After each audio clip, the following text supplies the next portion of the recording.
today? Hello guys, welcome to my vlog. It's Zakini.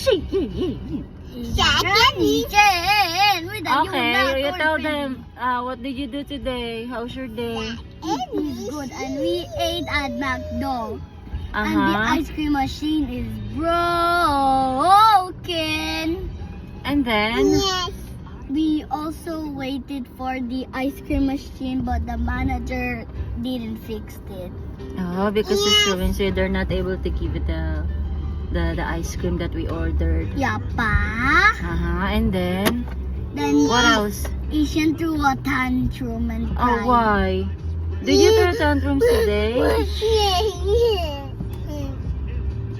Did you throw tantrums today, Shinshin? Is that true? Why? Because I'm crying, you're not letting me to eat ice cream. What? Is it my fault, Kuya, that No! she's not able to eat ice cream today, Kuya? Because mommy's there. Why? Daddy's there. Why? Because I cannot do anything about that. If the machine, Because you if work the ice in, cream maker, because you always work in call center agent PayPal Mountain Lupa. Yes!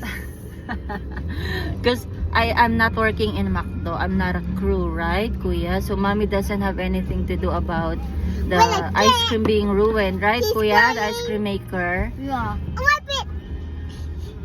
Oh, what else? What else are you gonna tell them?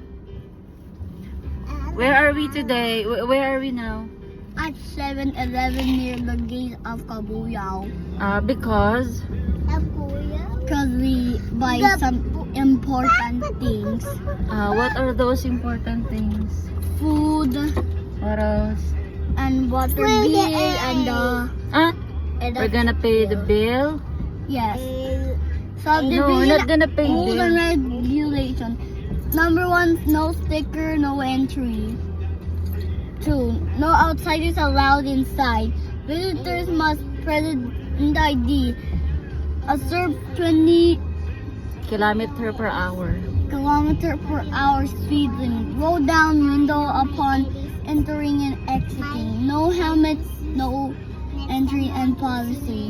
No modified muffler allowed inside. No vendors allowed. No solicitation. Passing through vehicles are not allowed.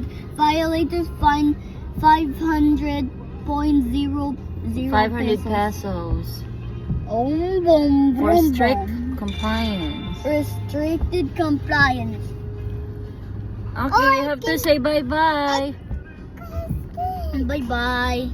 Oh, Shinshin. Bye-bye. Bye, boy.